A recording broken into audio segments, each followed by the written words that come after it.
à Jésus, mon ami, viens à Jésus, car il est le chemin, la vérité et la vie.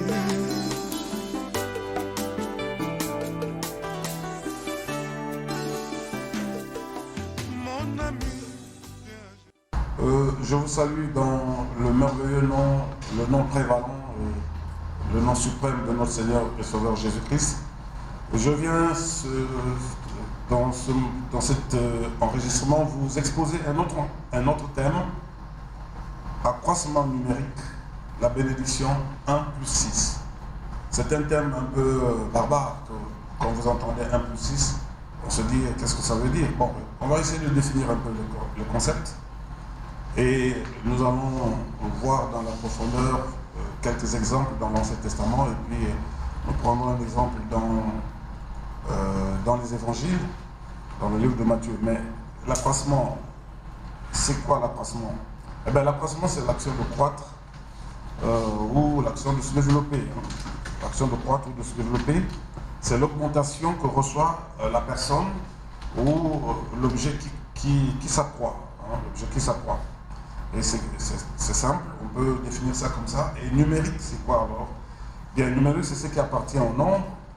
Exemple, on peut parler de calcul numérique qui se fait avec le nombre, et qu'on appelle l'arithmétique, ou encore, si vous voulez, c'est des calculs qui se font, c'est des calculs littéraires qui se font avec des lettres et qu'on appelle l'algèbre. Ça tient des nombres. Bon, maintenant, la bénédiction, oui, c'est l'action de bénir, de consacrer au culte, au service divin, avec certaines cérémonies qui sont consacrées. Vous voyez, bon, ça c'est une bénédiction. Vous pouvez prier, vous pouvez bénir quelqu'un. C'est une action que vous posez à l'endroit de cette personne-là en appelant les faveurs divines vers la personne que vous voulez bénir. Donc bénir, c'est faire des prières, c'est ou prononcer des paroles en faveur de quelqu'un pour attirer vers lui des faveurs de Dieu. Alors, mais nous voyons que plusieurs personnes viennent à Dieu, en espérant obtenir de lui tout ce que vous pouvez imaginer, la guérison, le travail, la richesse, tout ce que vous pouvez vous imaginer, que quelqu'un peut essayer d'obtenir de Dieu lorsqu'il vient vers l'Éternel. Mais généralement, on ne pense pas en retour ou en priorité présenter d'abord quelque chose à Dieu avant d'obtenir de lui sa faveur. On n'a jamais fait ça souvent. On est malade, on va vers Dieu pour que Dieu nous guérisse, c'est tout.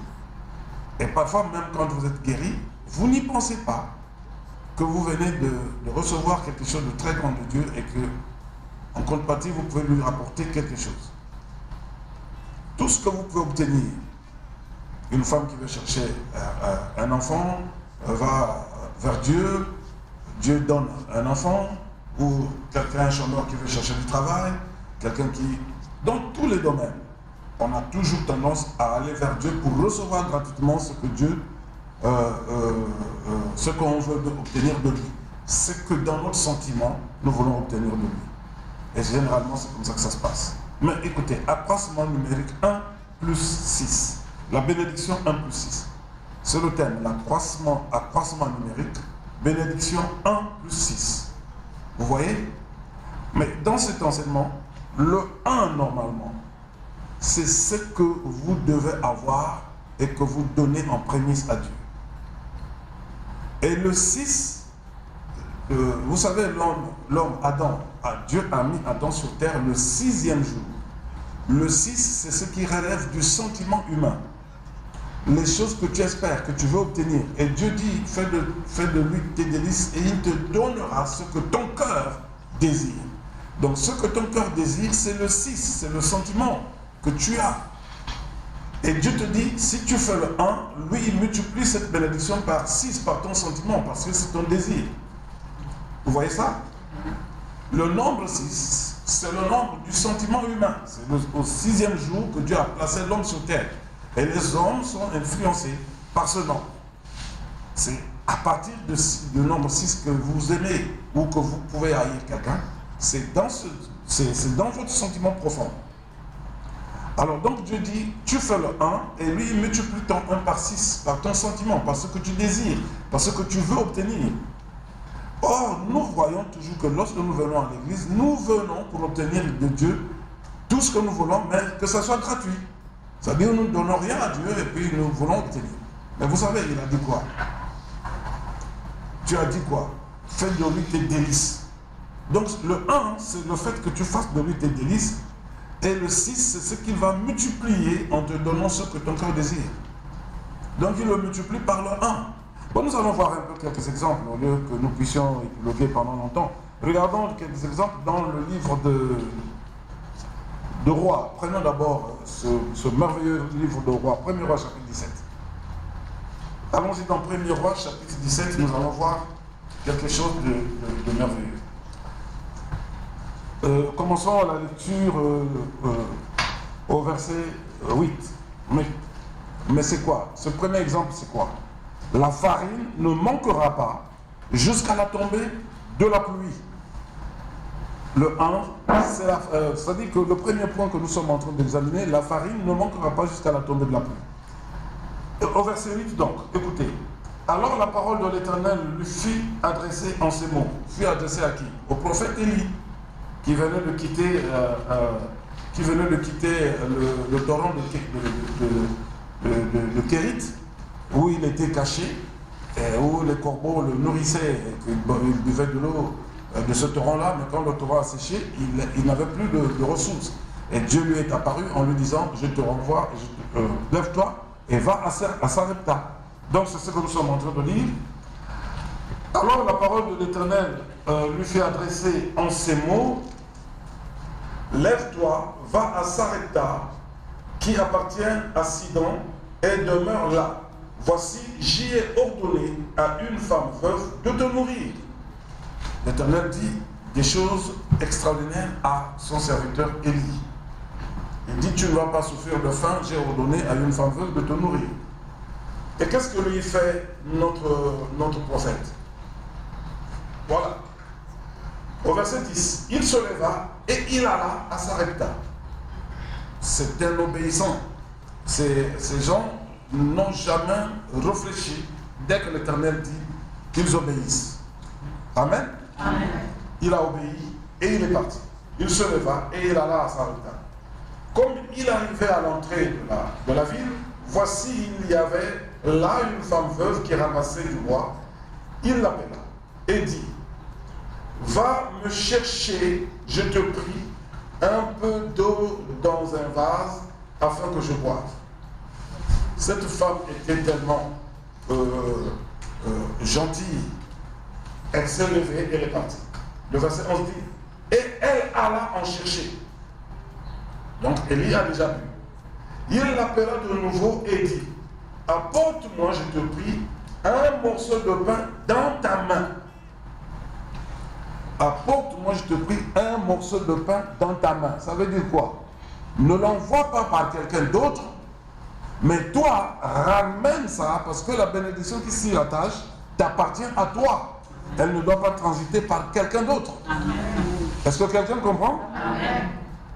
C'était pas que cette femme devait envoyer ce morceau de pain. Écoutez le verset qui suit. Et elle répondit au verset 12. L'Éternel ton Dieu est vivant. Elle savait même qu'Élie était serviteur de Dieu. L'Éternel ton Dieu est vivant. Oh. C'est vraiment quelque chose d'extraordinaire. Je reprends. Et elle répondit, l'Éternel ton Dieu est vivant. Je n'ai rien de cuit, je n'ai qu'une poignée de farine dans un pot et un peu d'huile dans une cruche.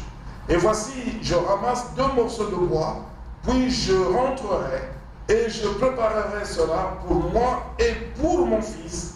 Nous mangerons. Et après quoi? Nous mourrons. Il y avait une famine qui régnait. Des années étaient déjà passées sans qu'il y ait une seule goutte d'eau qui tombe du ciel. Élie avait dit ça au roi Akab, que il y aura ces années-ci aucune goutte d'eau, il n'y aura ni pluie ni rosée, sauf à ma parole. Et l'Éternel avait fermé complètement le ciel par la parole d'Élie. Amen. Amen. Et il n'y avait pas de... puisque la terre n'était pas arrosée, il n'y avait pas la fertilité. On ne pouvait pas cultiver. Et la famine avait été vraiment sévère dans toute cette contrée-là. Donc la dame dit, moi il me reste qu'une petite poignée, une petite poignée de farine et un peu d'huile dans la cruche. Dès que je vais terminer, dès que je vais préparer ça, nous allons manger, c'est fini, la mort nous attend. Elle était très sûre qu'après ça, elle va mourir. Écoutez le verset 13. Le 1, excusez-moi, avant que je ne parle du verset 13. Le 1 pour cette femme-là, c'était quoi? C'est la poignée de farine et un peu d'huile dans la cruche. Ça, c'était son 1. C'est ce qu'elle avait de précieux. Mais le sentiment que cette femme avait, c'était quoi? C'est que quand nous allons terminer de manger ça, on va mourir. Mais s'il y avait quelque chose d'autre pour survivre, ça serait pour nous quelque chose de merveilleux. Elle n'avait pas besoin, elle n'avait pas envie de mourir. Elle voulait bien vivre avec son fils. Son sentiment, c'était de continuer à vivre. Mais elle était là devant un fait accompli. Si je termine de manger ça, c'est terminé, on va attendre la mort. Mais on ne voulait pas mourir pourtant. Son sentiment, c'était de continuer à vivre. Mais elle avait un point de départ sur qui c'était son précieux. La chose la plus précieuse, la plus merveilleuse qu'elle avait. Si quelqu'un pouvait venir prendre cette poignée de farine, jeter au sol, je crois que cette personne aurait rencontré une petite lionne qui sauterait sur elle pour se battre. Parce que cette farine-là était la chose pour la survie. Et détruire ça était déjà tuer cette femme qui attendait la mort après que cette farine soit terminée. Est-ce que vous me comprenez? Je veux dire ceci. La chose la plus précieuse au monde que cette femme avait, ce n'était pas des voitures en ce moment précis. Quelqu'un pouvait venir avec une voiture, quelqu'un pouvait venir avec une maison pour dire va habiter dans cette maison-là. La femme la pouvait ou ne pas accepter parce que ce n'était pas ce qu'elle recherchait. Ce qu'elle recherchait, c'est de la nourriture pour survivre. Et le peu de nourriture, le peu de farine était son seul espoir de vivre quelques heures ou quelques jours encore. Vous voyez ça? Et si quelqu'un venait détruire cet espoir-là, il rencontrerait cette femme qui deviendrait comme un véritable félin pour se battre. Pour dire pourquoi tu as précipité ma mort? Je sais que je devais mourir, mais pas aujourd'hui. Ça serait comme ça. Donc son sentiment humain, c'était que je termine de manger, mais s'il y a la possibilité de vivre encore, eh bien je m'approcherai. Amen. Amen. Et c'est pour ça qu'elle dit que nous allons manger et après, nous n'aurons plus rien, nous allons mourir malheureusement. Le 1, c'est la farine et l'huile. Et le 6, c'est le sentiment qu'elle avait dans son cœur de continuer à vivre, mais elle était confrontée à une difficulté. Vous voyez? Alors, maintenant, qu'est-ce qui s'est passé? Écoutez bien, verset 13. Et il lui dit, ne crains point, rentre, fais comme tu as dit, seulement prépare-moi d'abord.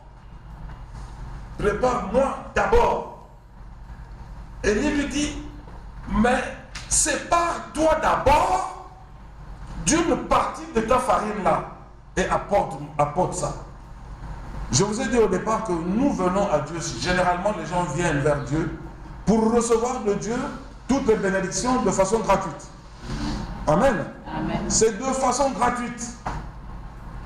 Ah non, l'homme de Dieu là, tu vas chez lui, il n'y a pas d'enveloppe, tu parles avec lui, c'est terminé. Oui, ok, c'est ce que je fais. Mais je te mets, toi, à l'épreuve. Je dis, je ne te demande rien du tout. Je fais ce travail et puis ça s'arrête là. Mais c'est à toi de décider ce que tu as donné à Dieu. Et généralement, dans ces conditions, personne ne décide. Alors donc vous voyez, le problème ici pour cette femme, Élie lui parle. Il dit d'abord, le mot d'abord dans cette phrase du verset 13 est tellement important pour que tu comprennes ce que tu dois d'abord faire lorsque tu sollicites la bénédiction de Dieu. Amen.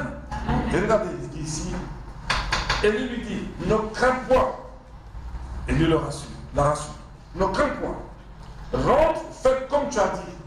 Seulement, prépare-moi d'abord avec cela un petit gâteau et tu me l'apporteras. Tu en feras ensuite pour toi et pour ton fils. Élie représentait Dieu. Il dit, donne d'abord à l'Éternel. Sépare toi d'une partie de ta farine et d'une partie de ton huile et donne à l'Éternel. Mais écoutez, il n'y avait qu'une poignée. La poignée devrait nourrir combien de personnes seulement? 2. La mère et le fils. Amen. Amen. Mais il y a un troisième qui s'ajoute et qui demande une partie. C'est Dieu. Dieu dit d'abord, seulement d'abord, en priorité, en premier lieu, donne d'abord à l'Éternel. C'est ça qu'il dit là. Et tu verras ce qui va arriver selon ton sentiment.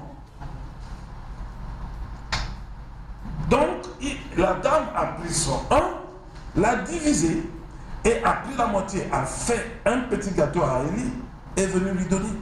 Mais or, Élie avait proclamé la parole, regardez, au verset 14. Il dit quoi? Car ainsi parle qui? L'Éternel.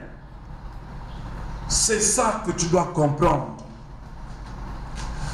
Ne cherche pas seulement que l'Éternel te bénisse, ne cherche pas à avoir tout gratuitement de l'Éternel.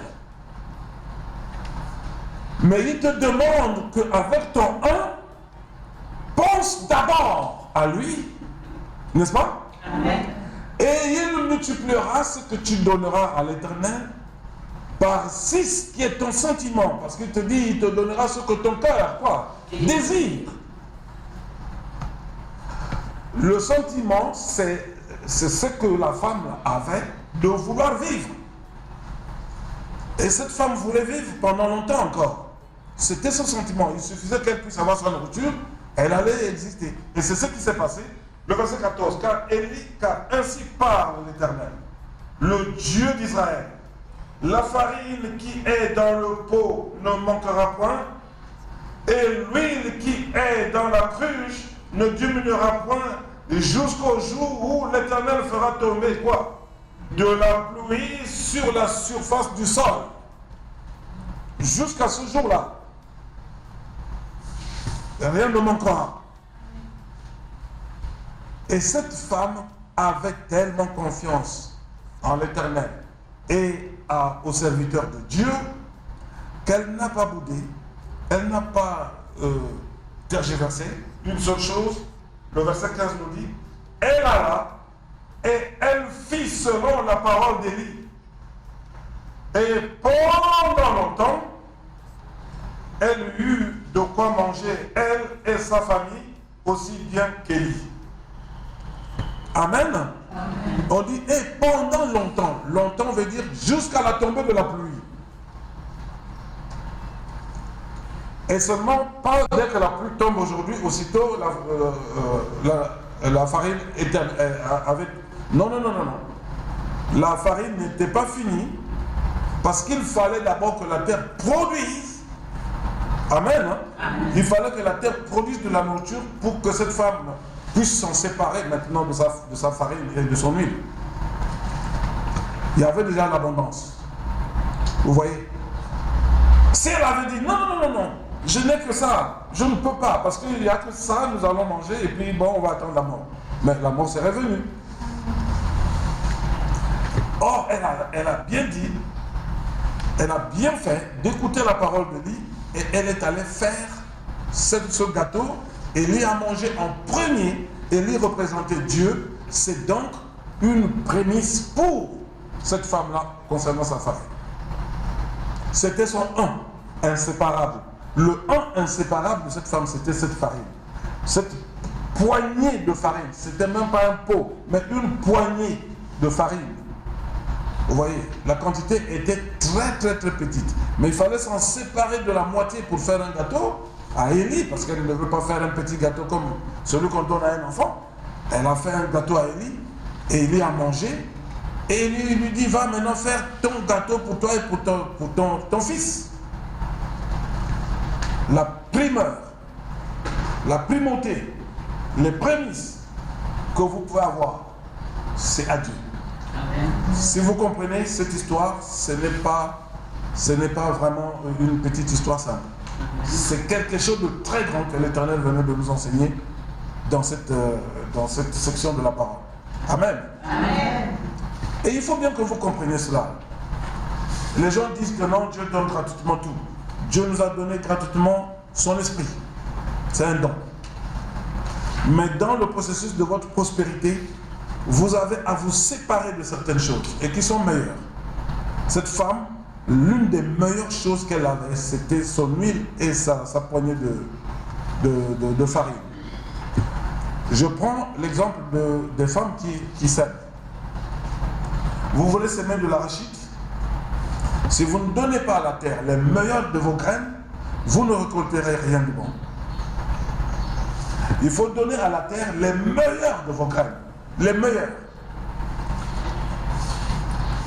J'ai tout le temps vu dans le village les femmes qui cassent leur arachide et font le tri. Les graines qui sont pourries, elles jettent. Les petites graines ratatinées, elles mettent de côté parce que c'est très sucré, ça se mange. Mais les meilleures, celles qui sont pleines, les meilleures, elles mettent de côté, c'est pour la sémence.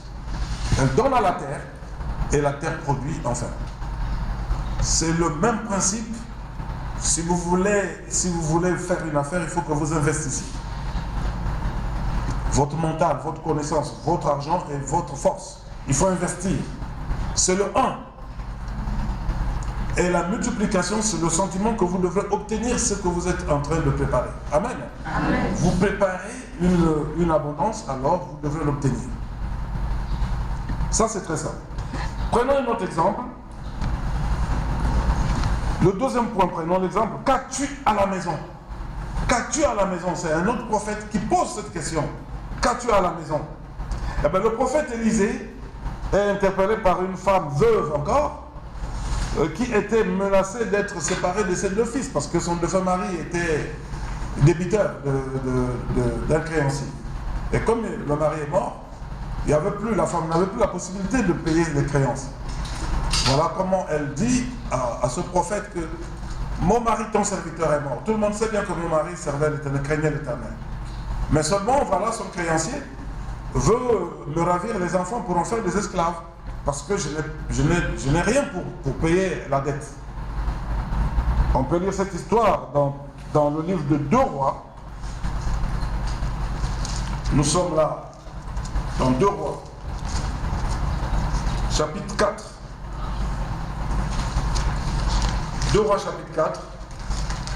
Et nous allons lire le verset. Nous allons lire à partir du verset 1. Voilà, il est écrit.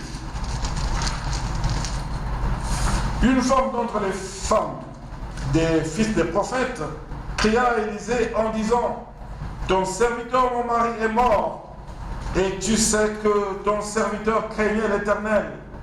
Or, le créancier est venu pour prendre mes 2 fils, mes 2 enfants, et en faire ses esclaves. Élisée lui dit, écoutez ce qu'Élisée lui dit, ton on c'est quoi? C'est ça la question. Élisée lui dit, mais ton un, c'est quoi? Écoutez, Élisée lui dit, que puis-je faire pour toi? Dis-moi, qu'as-tu à la maison? Quel est ton point de départ? Quelqu'un comprend? Il peut dire Amen. Amen. Élisée lui dit, qu'as-tu à la maison? Par quoi peux-tu commencer? Si cette femme avait dit, je n'ai rien, Absolument rien. Alors, c'est le prophète qui allait maintenant chercher le 1 dans la vie de cette femme. Amen. Amen. Mais ici, le prophète lui dit, la solution est simple. Ton point de départ, c'est quoi? Vous voyez? Et le sentiment de cette femme, c'était quoi? C'est de ne jamais se séparer de ses deux fils, afin que quelqu'un puisse en faire des esclaves. C'était ça. Elle ne voulait pas que ses enfants deviennent esclaves de quelqu'un. Elle ne voulait pas se séparer. C'est ça qu'elle avait dans la profondeur de son être. Et elle dit, le créancier veut en faire des esclaves. Il veut faire de mes enfants ses esclaves parce que mon défunt mari était son débiteur. Regardez donc le verset 2, je le relis. Élisée lui dit, que puis-je faire pour toi? Si un jour un prophète, si un jour un serviteur de Dieu, si un jour quelqu'un qui craint Dieu vient vous dire, que veux-tu que je fasse pour toi? Dites-lui ce qui est dans la profondeur de votre cœur, de votre nous, ce qui régit vos sentiments à l'instant là, ce que vous avez, ce dont vous avez besoin. Dites, j'ai besoin de ceci, allez droit au but. Et si cet homme est loin de Dieu, il proclamera une parole pour vous et vous vivrez les résultats de cette parole dans votre vie. Amen. Et voilà ici, il dit, dis-moi, qu'as-tu à la maison? Quel est ton point de départ à la maison? C'est quoi? Et cette femme a répondu, elle répondit, ta servante n'a rien du tout à la maison qu'un vase d'huile. Elle disait que oui, j'ai quelque chose à la maison, seulement un vase d'huile, c'est tout. Avec un vase d'huile, tu ne peux pas vraiment payer la dette qui est à la hauteur de deux fils qui pouvaient devenir des esclaves. Vous voyez ça? Et écoutez ce que Élie lui dit maintenant, à partir de son 1. Élie lui dit, et il dit, va demander au dehors des vases chez tous tes voisins, des vases vides, et n'en demande pas un petit nombre. Quand Élie dit n'en demande pas un petit nombre, si vous pouvez voir ce que Élie était en train de vouloir lui dire, Élie lui dit, va chercher des récipients en grande quantité. Si cette femme avait amené 5, ben ça serait 5. Mais si elle avait compris bien la parole de l'homme de Dieu, elle pouvait amener une centaine. Amen. Amen. Si elle avait amené 1000, ça pouvait être 1000. Parce qu'Élie a dit, n'en demande pas un petit nombre. Donc, prends beaucoup. Alors, vous voyez, la latitude était laissée à cette femme de remplir même des fûts. Si elle avait des fûts, elle pouvait dire, je remplis un récipient, je verse, je le remplis encore, je verse dans le fût, etc. Elle allait avoir des fûts et des fûts d'huile. Maintenant, regardez le verset, on continue ce verset-là. Au verset 4, plutôt. Quand tu seras rentré, tu fermeras la porte sur toi pour éviter que l'opération qui va se dérouler ne soit troublée. Même si quelqu'un venait cogner à la porte, il ne doit pas rentrer parce que vous êtes en train de travailler. Dieu est en train de travailler pour vous dans la maison. Il faut qu'elle soit fermée. C'était une condition. Quand tu seras rentré, tu fermeras la porte sur toi et sur tes enfants. Tu verseras dans tous ces vases et tu mettras de côté ceux qui seront pleins. Alors elle le quitta. Elle ferma la porte sur elle et sur ses enfants, puis sur ses enfants. Il lui présentait les vases et elle versait. Donc, on nous dit déjà qu'elle avait plus beaucoup de vases, n'est-ce pas? Amen. Hein? Amen. Et cette femme était en train de verser. Verset 6. Lorsque les vases furent pleins, elle dit à son fils, présente-moi encore un vase. Mais il lui répondit, il n'y a plus de vase. Et qu'est-ce qui s'est passé? Et l'huile fit quoi? S'arrêta. L'huile s'est arrêtée parce qu'il n'y avait plus de vase. Oh là, qu'est-ce que vous comprenez là? Qu'est-ce que vous comprenez? Le 1 a déclenché, a eu un effet multiplicateur. Amen. Votre 1 doit avoir un effet, comment? Multiplicateur. Elle a dit, je n'ai qu'un vase d'huile. Et Élie a dit, de ce vase d'huile proviendra une abondance qui ne s'arrêtera que lorsque tu n'auras plus de récipient vide. C'est extraordinaire. Mais regardez ce que cette femme-là a fait. Elle a été une femme obéissante à la parole de l'Éternel, prononcée par son serviteur Élisée. Amen. Amen. La veuve de Sarepta était une femme obéissante à la parole de l'Éternel prononcée par son serviteur Élie. Qu'en est-il de vous? Qu'en est-il de vous? Parce que c'est ça. De tout ce que nous venons de voir, il y a une dose d'humilité et d'obéissance. Et d'empressement à la mise en pratique de la parole. Mais, puisqu'elle était dans cette dimension, regardez le verset 6. L'huile s'est arrêtée. Et le verset 7. Elle alla le rapporter à l'homme de Dieu et il dit, elle est allée dire à l'homme de Dieu, mais vraiment ce qui vient de se passer dans ma maison, c'est ça. Mais elle était enthousiaste, elle était étonnée, elle savait que ces hommes-là faisaient beaucoup de miracles, mais un miracle qui se produit dans sa maison, elle va dire à l'homme de Dieu, mais j'ai rempli des vases et des vases d'huile, mais c'est exceptionnel. C'est tellement non. Qu'est-ce que j'ai vu dans ma maison? L'huile en abondance. L'huile qui était dans le premier vase, le vase là devenait un robinet qui faisait jaillir de l'huile comme un robinet quelconque fait jaillir de l'eau. Et ne peut s'arrêter que lorsque vous avez fermé. Que lorsque votre récipient est plein, vous fermez. Et donc, quand elle versait, les enfants enlevaient celui qui était plein, remplaçaient celui qui était vide. Elle était toujours là. La seule chose qui pouvait arrêter cette huile-là, c'est le manque de vase. Ou bien qu'elle soit fatiguée à verser et puis le vase qu'elle tient tombe.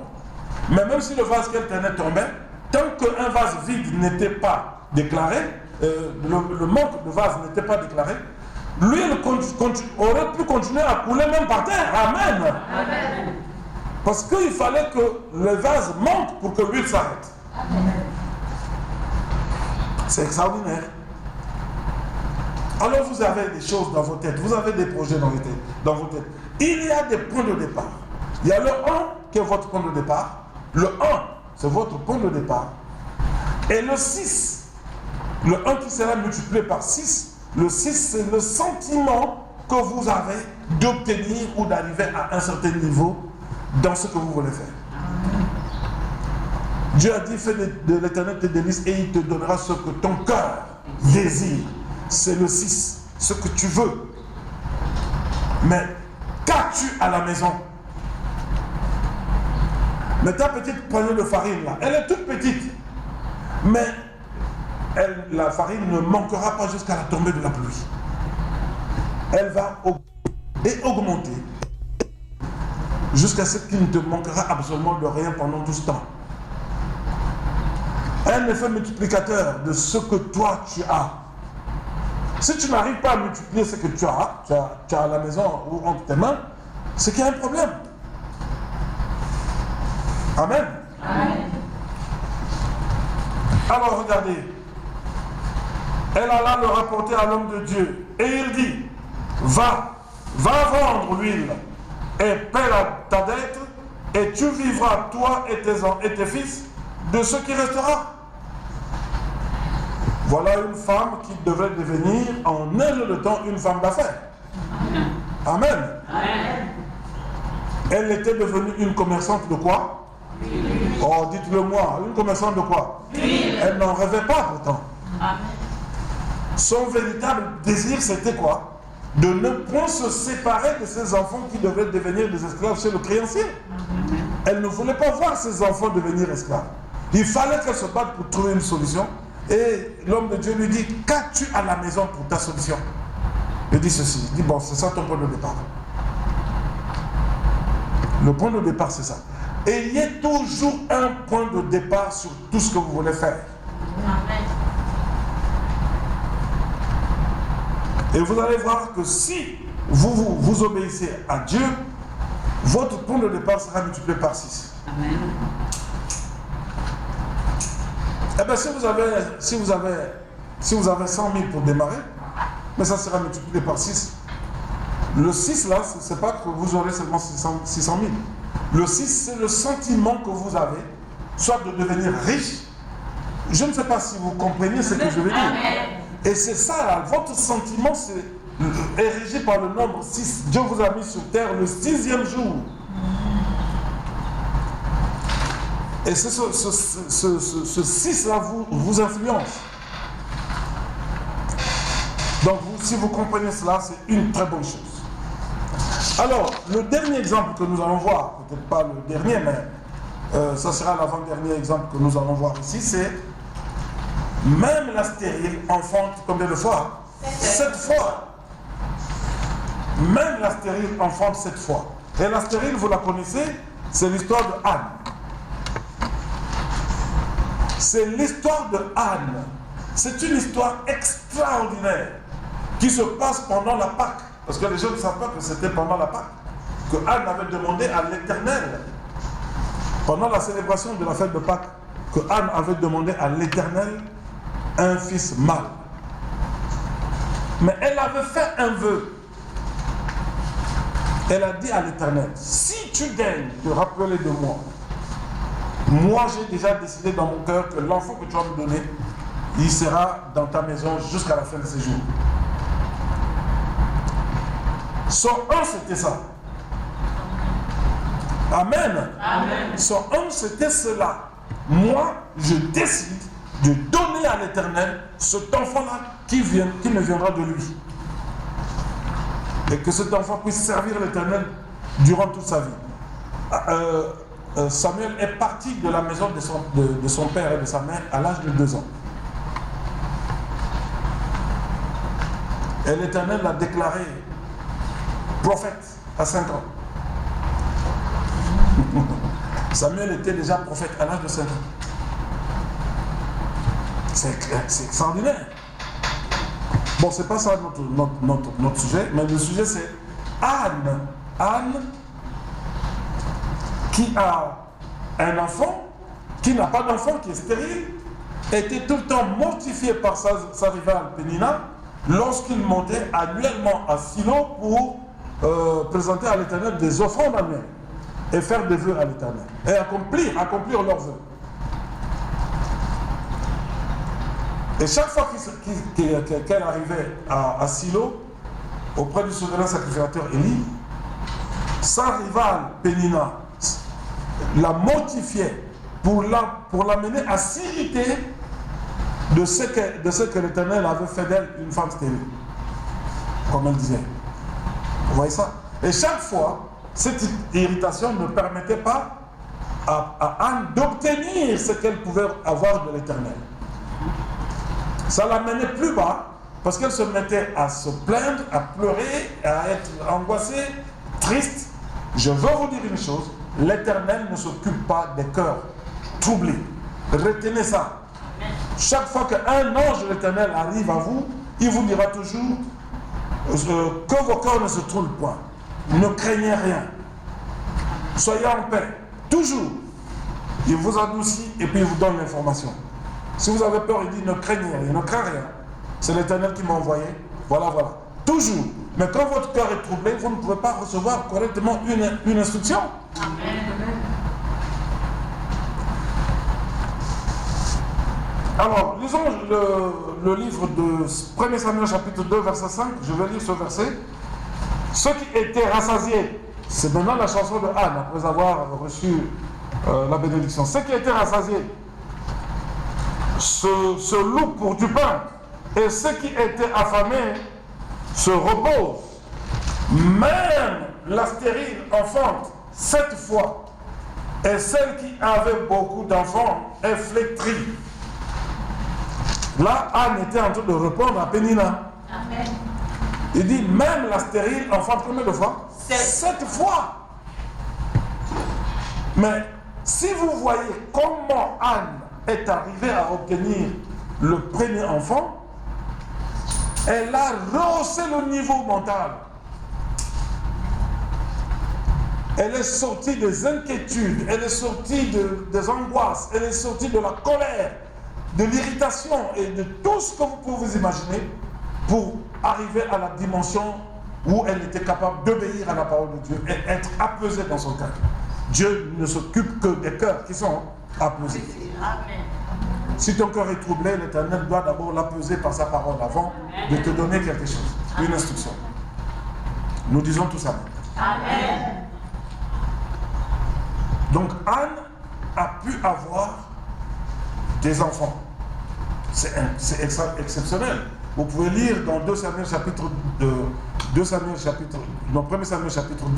à partir du verset 18 jusqu'au verset 21, vous allez voir tout ce qu'elle est en train de dire, cette merveilleuse chanson qu'elle est en train de chanter. Et comment... non, si vous lisez tout le chapitre 2, vous allez voir la chanson. Maintenant, à partir du verset 18, vous allez voir que Samuel était dans la maison de l'Éternel, en train de faire son service. C'est ce que je voulais vous dire. Au verset 18, il est écrit, Samuel faisait le service devant l'Éternel, et cet enfant était revêtu d'un éphod de lin. On dit cet enfant, c'était un enfant encore.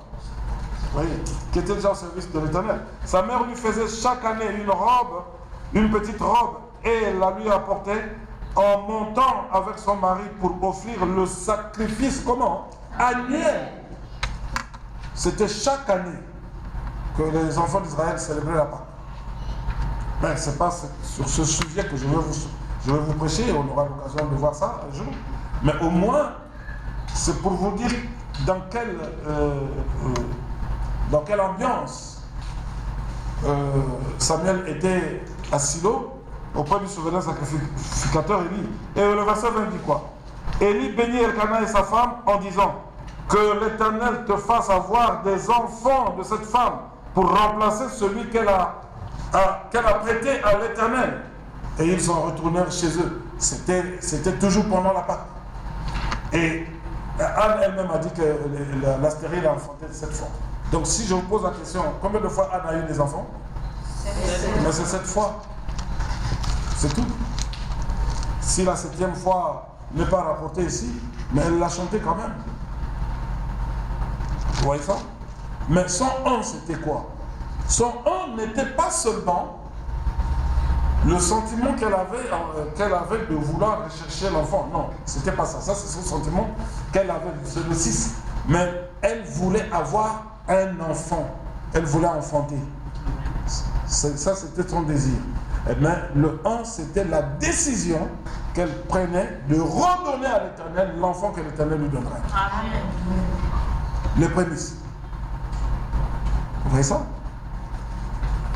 L'Éternel te donne du travail et toi tu te dis j'ai eu du travail, je dois faire quelque chose pour l'Éternel.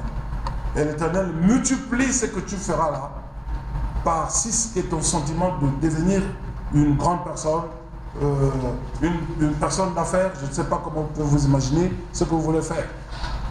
Et ça, si vous êtes discipliné, vous atteindrez ce niveau-là.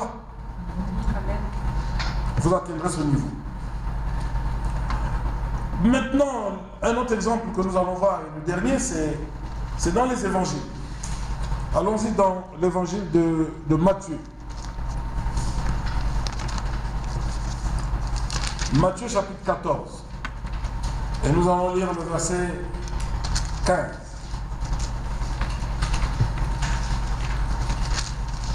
Matthieu chapitre 14, nous allons commencer au verset 15.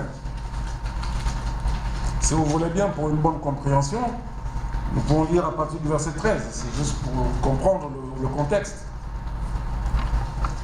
Ici, le point, nous l'intitulons « Qu'avez-vous ici ?» Qu'avez-vous ici? Vous voyez, quand le Seigneur Jésus pose la question aux apôtres, qu'avez-vous ici? C'est pour dire quoi? Quel est votre point de départ? Quel est votre 1? Amen. Amen. Le 1 pour vous, c'est quoi? C'est ce qu'il leur dit ici. Écoutez d'abord, disons le verset... nous sommes au verset 1. Nous sommes en Matthieu chapitre 14. Non, pas le verset 1, nous allons lire le verset 13, pardon. À cette nouvelle, Jésus partit de là dans une barque pour se retirer à l'écart dans un lieu désert, et la foule, l'ayant su, sortit des villes et le suivit à pied.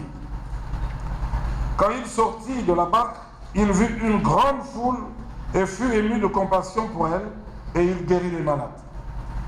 Le soir étant venu, les disciples s'approchèrent de lui et dirent: ce lieu est désert et l'heure est déjà avancée. Renvoie la foule afin qu'elle aille dans les villages pour s'acheter des vivres. Voilà le sentiment. Le sentiment qu'avaient les apôtres, c'était quoi? Le sentiment qu'avaient les apôtres, c'était de dire quoi? Oui, c'est de faire en sorte que la foule puisse manger, que la foule puisse avoir de la nourriture. Ils ne voulaient pas voir ces enfants, ces gens qui étaient venus vers Jésus, dormir affamés. Amen. Ça, c'était ce qu'ils avaient en profondeur. C'est pour ça qu'ils lui disent ici, le soir étant venu, les disciples s'approchèrent de lui, de Jésus donc, et dirent: ce lieu est désert et l'heure est avancée. L'heure est déjà avancée.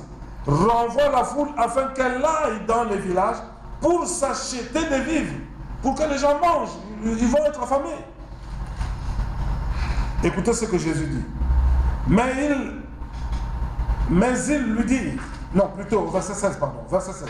Jésus leur répondit: ils n'ont pas besoin de s'en aller. Donnez-leur vous-même à manger. Ah, Jésus les met devant un fait accompli. Jésus dit: mais vous avez la possibilité de faire quelque chose pour ces gens-là. Donnez-leur à manger. Faites, moi je suis à côté, je vous regarde. Vous avez la croyance, vous avez la parole, alors faites. Mais écoutez la réponse des apôtres. Et cette réponse limitait déjà leur capacité spirituelle de faire un miracle. Mais ils lui disent: nous n'avons ici que 5 pains et 2 poissons. Les 5 pains et les 2 poissons sont leur 1, c'est-à-dire le point de départ. Mais ils auraient pu, avec ce que Jésus leur disait, mais donnez-leur vous-même de la nourriture. À partir de leur point de départ, ils étaient capables de faire ce qu'ils avaient déjà vu leur maître faire. Amen. Amen. Amen. Mais ils n'ont pas pu, et ils ont dit au maître: mais nous avons ça. Avec ça, on ne peut pas nourrir toute cette foule-là. Écoutez ce que Jésus dit au verset 18. Et il dit: apportez-les-moi. Alors, comme vous n'avez pas pu, alors amenez ça ici. Ils ont apporté. Au verset 19. Il fit asseoir la foule sur l'herbe, prit les 5 pains et les 2 poissons. Il les a attrapés. Écoutez bien. Et il leva les yeux vers le ciel. Il rendit grâce. Puis il rompit les pains et les donna aux disciples qui les distribuèrent à la foule. Quelqu'un dit Amen. Amen. Si vous avez compris, le 1 que vous avez est précieux. Amen. Alors, si vous voulez vous séparer de ce 1-là, il faut que ce soit la chose la plus précieuse que vous avez, que vous pouvez donner en prémisse à Dieu. Et je vous dis qu'il y aura toujours un effet multiplicateur. Amen. Dieu n'a pas mis ces exemples ici pour rien du tout. Il dit: nous n'avons que ça. Ah bon? Oui. Mais je n'ai qu'une cruche d'huile. Ah bon? Oui. Mais je n'ai qu'une poignée de farine. Oh, mais c'est déjà trop important. Et tu vas voir à partir de là ce que tu dois devenir. Alors, si vous avez un projet d'investissement, sachez-le qu'il y a un effet multiplicateur qui vous attend. Obéissez à la loi de Dieu. Amen. Obéissez à la loi de Dieu. Amen. Quelqu'un est sûr d'obéir à la loi de Dieu? Amen. Faites-le et vous verrez. Merci Seigneur pour cet exposé que tu as béni. Nous te remercions parce que tes enfants qui ont écouté vont certainement mettre cela en pratique. Et que toi-même tu béniras le reste parce que personne, dans ces exemples que nous avons vus, n'a pu lui-même par lui-même faire ce miracle. Mais c'est toujours ta main puissante. À travers la bouche de tes serviteurs, tu as fait quelque chose d'extraordinaire pour tes enfants. Au nom de Jésus-Christ, nous avons prié. Amen. Amen. Merci. Mon ami, viens à Jésus. Mon ami, viens à Jésus. Car il est le chemin, la vérité et la vie.